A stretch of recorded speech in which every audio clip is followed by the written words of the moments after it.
Good evening and welcome to Rewind. It is Monday, February the 7th. We want to get you caught up on the biggest stories of the day. And we begin tonight with an Atlanta police officer in serious condition after being ambushed and shot multiple times, and police taking one person into custody. Adam Murphy has the very latest on the investigation. An update as an Atlanta police officer ambushed and shot multiple times. The suspected shooter now in custody. It happened at an apartment on Old Hapeville Road near Cleveland Avenue. CBS 46's Adam Murphy has been live at the scene all afternoon. And Adam, police were serving a warrant when all this unfolded, right? That's right, Rick. And police told me that suspect shot the officer multiple times in his leg. And of course, that officer is not doing that great tonight, is in stable but serious condition. So we're monitoring the condition of that officer. But you're looking live here just off Cleveland Avenue in Southwest Atlanta. Still a very heavy police presence out here. They've been investigating this incident all afternoon, and it will go on into the early evening hours, one would imagine. Now, that shooting happened at an apartment complex just off Cleveland Avenue in Southwest Atlanta. I'm told police, as you said, Rick, were serving a warrant when they were ambushed by the suspect who fired multiple shots at them. Now, police tell me the man who fired at them is a known gang member wanted on assault and robbery charges from an incident back in October. Now, officers did return fire and were able to apprehend and arrest the shooter. The GBI has been out here on scene as this is an officer-involved shooting. An APD SWAT team was out here as well. They just left moments ago, still investigating. Makes you wonder if there might be a lot more to this particular incident. The investigation is expected to go into the early evening hours. The Atlanta Police Department will not be detoured. This today only reinforces why we took the oath and why we're here. So every gang member should know that if you're committing crimes in this city, we're going to come and we're going to arrest you. And we're going to bring you before court. And we will continue to stand in the gap for the citizens of this city. And back out here live, still a very large police presence. Tensions have been high all afternoon, too. There was an incident between two women that got into a fight in a parking lot just next door to where all of this was going on, and one woman was arrested. So it has been quite the scene out here all afternoon, and we're going to stay on top of this developing story and have the very latest as new information becomes available. Live in Southwest Atlanta, Adam Murphy, CBS 46 News. DeKalb County deputy facing disturbing charges tonight. Derek Gardner accused of rape, child molestation, and aggravated sexual battery. CBS 46's Zach Summers live in DeKalb tonight after Gardner was fired and faced a judge for the first time. Zach. Yeah, for safety reasons, he was not brought into the same room as other defendants. Instead, Derek Gardner, he faced a judge for the first time via an iPhone from inside DeKalb County Jail. We also learned during court this afternoon that there's a co-defendant in this case.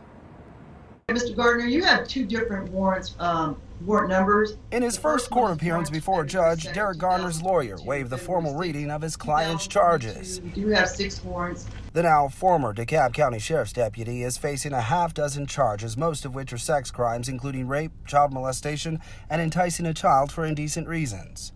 The alleged incidents happened between last Wednesday and Sunday when Gardner, 35, was taken into custody by DeKalb County Police. Because of the nature of the charges, sir, I'm not entitled to grant you a bond. I'm sure your attorneys explained that.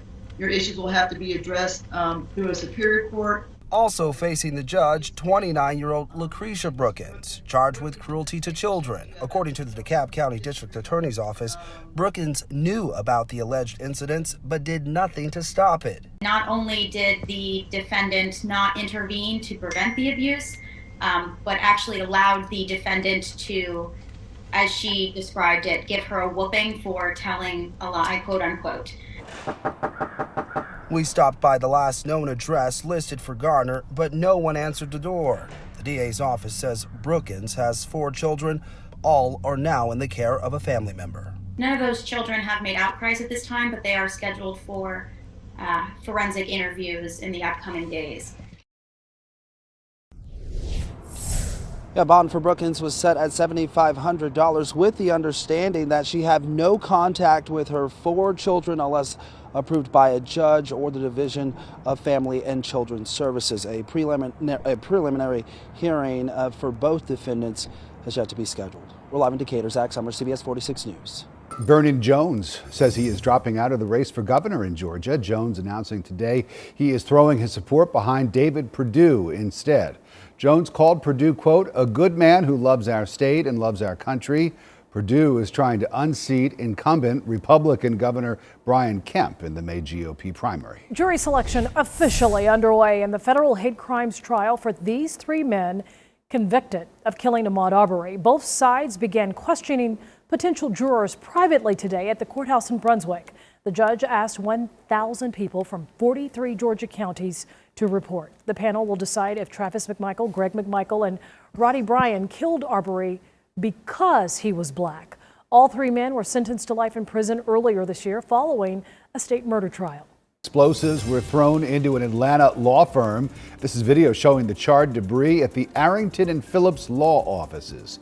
Fulton County Commissioner Marvin Arrington Jr. is a partner at the firm. Tonight, investigators working to determine who was responsible for the firebombing. CBS 46's Yasmina Alston live outside of that office on Fairburn Road. Yasmina. Yeah, Sean, good evening. Luckily, no one was hurt, but we do know that someone was working inside of the building when that firebomb went through this window here. And if you look down here, you can see some of the damage from that fire. And they didn't firebomb the house next door, either of the houses on either side. So, you know, this was definitely a targeted attack. This is what the back room of an Atlanta law building looks like after a reported firebomb was thrown through the window. It's just the craziest thing ever to think that someone would go that far and to take that, try to do this type of damage. It's just so destructive. I just can't imagine why anyone would feel that something like this was necessary. Fulton County Commissioner Marvin Arrington Jr. is a partner at the law firm. Atlanta fire officials responded to the Fairburn Road location Sunday evening after a caller reported a firebomb.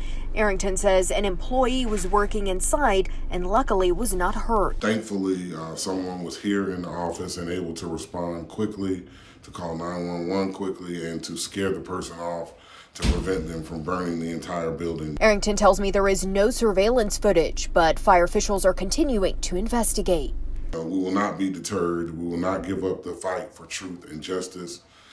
Don't know if this is related to my law firm or as my work as a Fulton County Commissioner, but either way, we're going to keep fighting. And fire investigators were back out here at the scene today investigating the cause. We'll, of course, update you as we learn more. Live in Southwest Atlanta, Yasmina Alston, CBS 46 News. We're learning new details today about a wrong-way crash that left 2 people dead in Sandy Springs. Police tell us Damus Linder was going the wrong way when he crashed into Zoe Robinson on Georgia 400. CBS 46's Jamie Kennedy is live tonight where it happened. And Jamie, you were able to speak with friends of Zoe. Yeah, exactly, Tracy. I spoke to some friends of Zoe Robinson. They say they are absolutely devastated. Her mother writing that she is still in disbelief. Now, the crash happened behind me here on GA 400. First responders say when they arrived, there was nothing they could do.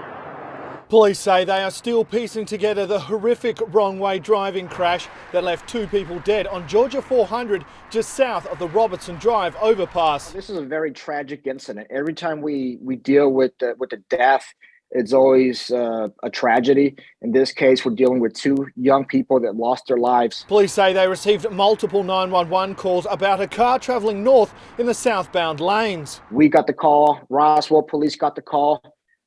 Unfortunately, before we could get there, these 2 drivers met and had a tragic ending. According to police, 32-year-old Damus Lider was driving the wrong way when he crashed into 24-year-old Zoe Robinson around 5:30 a.m. on Sunday. When first responders got to the crash, they say both drivers were pronounced dead on site.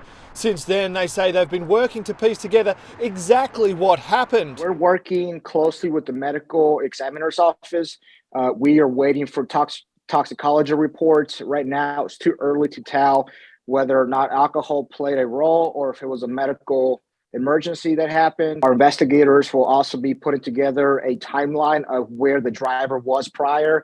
Where was he headed to? A number of people have already posted heartfelt messages of their memories of Robinson to social media, including her mother. In the post, it says she is still in disbelief and that her daughter was a fierce and determined person with a huge smile and a larger-than-life laugh.